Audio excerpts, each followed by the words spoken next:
That may be the greatest catch I've ever seen in my life. Alright guys, I figured that I need to get this video out as soon as possible. I was thinking that I was going to go out and go later on in the week. That way I can explain during the live streams and answer specific questions with Jonathan Taylor, because I knew I was going to be just flushed with a ton of trade questions, both for Dynasty and regular fantasy football. But with the amount of questions that I got through our fantasy football group chat and the amount of questions that I got through YouTube comments, I figured that it's best that I get this video out right now, talk about Jonathan Taylor, and talk about why he has the potential to go out there and be that league-winning running back in 2020. But before we get into the video, I owe y'all a massive thank you. I mean, we are growing exponentially fast. I mean, we may be the fastest growing fantasy football channel on YouTube at the moment. And it's 100% because of y'all. It's because y'all are subscribing to the channel. It's because y'all are liking the videos and leaving comments. And guys, I really appreciate it. And what I decided to do, because we are getting this new exposure, is I know that a lot of these guys that do make fantasy football videos, you can just watch one video and tell that they don't really play in fantasy football leagues. They talk about trades that would never happen. They talk about just strategies that a common person from the outside would think would be successful, but when you try to implement them, they are nearly impossible. So I know that I am a guy that actually has been out there, and the reason that I started this YouTube channel is because year over year I found significant success in fantasy football. And at the first couple of years I just thought I was getting lucky because of the variance. And by year 4, whenever I just continued to turn a profit through large volume, I determined that it was probably due to more me knowing about what was going on rather than just pure luck.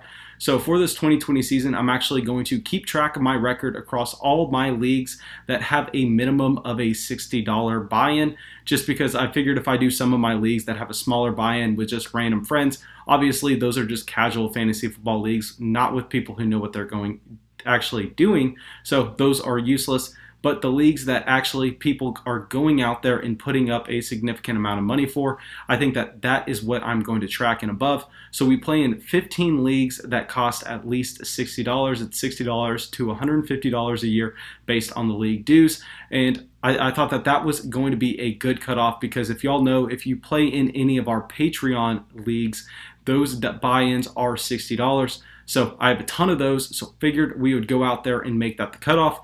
In week 1, we actually went 12-3. Obviously, we had to have a couple things bounce our way to get this fantastic record. I can assure you, as you watch the record grow over the season, we are definitely going to be positive. I mean, I would not be willing to put it on the board behind me and be this confident if I did not know that was going to be the case. I don't know if we're going to be able to keep near this winning percentage, but nonetheless, we are going to keep it track. I'm going to keep myself accountable, and really, I want you all to be able to trust me with the opinion that I am giving you.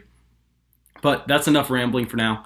Let's talk about Jonathan Taylor, and let's talk about why he is going to be the hottest name in fantasy football over the next month or so. So we all know Jonathan Taylor is a rookie out of Wisconsin, but if you have not been following the channel all offseason, you may not know exactly what Jonathan Taylor was able to do in Wisconsin.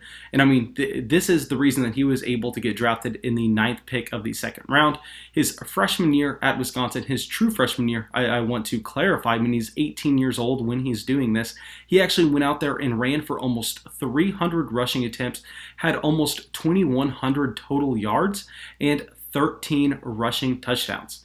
I mean, just incredible for what he was able to do. And then he followed it up with the same volume and, I mean, even more production in the next 2 seasons. His sophomore year, he had 307 carries, a total of 220 yards, and a total of 16 rushing touchdowns.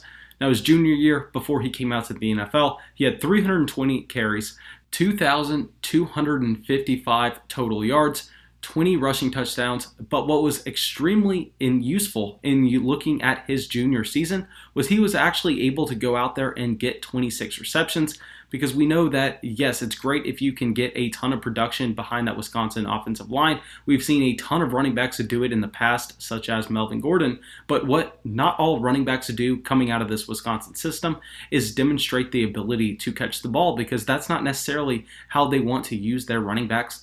but Jonathan Taylor logging 26 receptions, which I know if you're just a casual NFL fan, that does not sound like a big deal to you, but I promise, I mean, for the college that Jonathan Taylor played at, I mean, with the college season, just how they used their running backs, 26 receptions is massive and a great check mark to see on his profile. And then he ends up going to the NFL Combine. I mean, he measures in at the exact size that you want your feature 3-down running back at the NFL level. I mean, 5'10", 226 pounds. And then he goes out there and runs a 4.39 40-yard dash. I mean, there is nobody better than Jonathan Taylor in terms of size-adjusted athleticism. I mean, this guy literally looks like he was built in a lab, and I've said it all along, he is definitely the best pure running back of this 2020 rookie draft class, but I don't necessarily think that I would rather have him over Clyde Edwards-Helaire just because of the fact that Clyde Edwards-Helaire is playing on the Chiefs, but nonetheless, let's not necessarily nitpick those two. We have done that in enough videos. We have talked about that enough all offseason. Now let's try to evaluate what Jonathan Taylor's usage is going to be in this Indianapolis Colts scheme and if he's going to be able to get the production at the NFL level that we saw him have in college.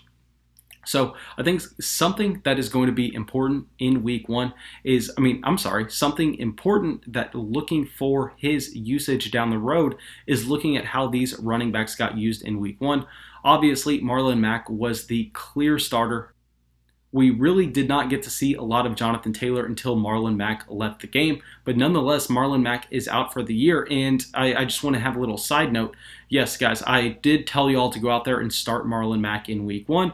I did tell y'all that Marlon Mack was going to be the guy getting a significant amount of work against this Jacksonville Jaguars team, and it was going to take Jonathan Taylor a couple weeks to come on.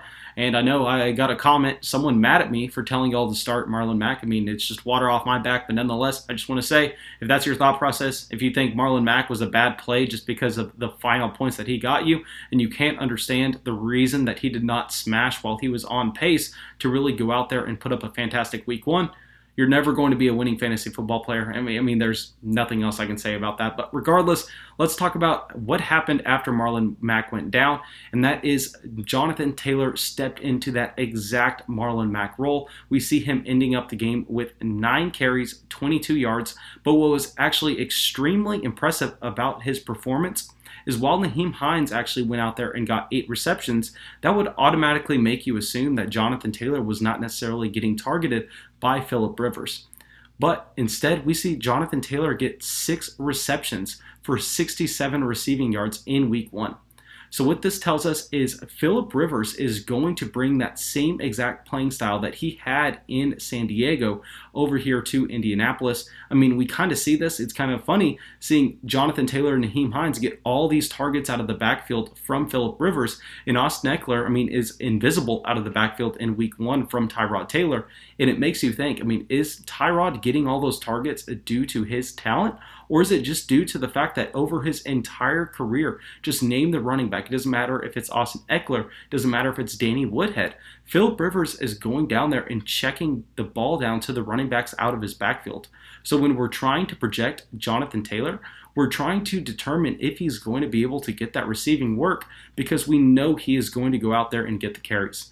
While Nyheim Hines did get 7 carries and 2 touchdowns in week one, I think it would be silly to assume that Nyheim Hines remains with that goal line role. I think that we can confidently predict Jonathan Taylor to take that over, at his 225-pound frame compared to Nyheim Hines, who, whenever he came into the NFL, he did not even crack the 200-pound mark.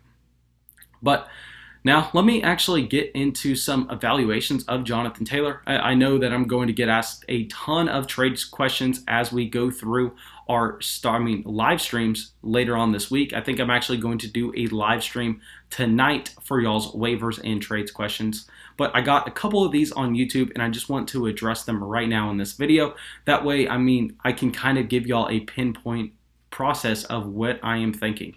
So the first question we got with Jonathan Taylor was, should I trade Antonio Gibson for Jonathan Taylor? My answer to this is, you are going to get laughed at. You are going to get roasted in your league chat if you go out there and offer Antonio Gibson for Jonathan Taylor.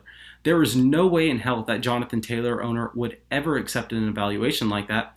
And on the other side of this, we see the exact opposite. I mean, this is why fantasy football trades rarely get done. It's just because if you have the guy, I mean, you have a completely different perception. So we actually see a Jonathan Taylor owner ask me, should I trade Jonathan Taylor for Aaron Jones and Stephon Diggs? I mean, yes, you should definitely make that trade if it was offered to you. I mean, that is a great way to cash out on Jonathan Taylor's increased value. But on the other hand, if that was not offered to you, don't waste your time. Don't go waste the other owner's time by offering that to him. I mean, I think that you can possibly trade Jonathan Taylor for Aaron Jones. I think I would actually rather have Jonathan Taylor, as crazy as that sounds, but no way in hell you're getting Stephon Diggs added to Aaron Jones for Jonathan Taylor. Now, I know I'm going to get a ton of more questions about Jonathan Taylor in the coming week. Please leave your own questions in the comments here if you're not going to be able to attend a live stream. I will say that I don't necessarily have a ton of time to go through and answer every single comment. So mainly I do just answer the trade questions through our live streams, but maybe there will be other guys down there in the comment section to help you out if you cannot come and hang out. But thanks, guys. I really hope y'all appreciated the video. I really hope y'all got something from it. As always, if you did, make sure you like and make sure you subscribe.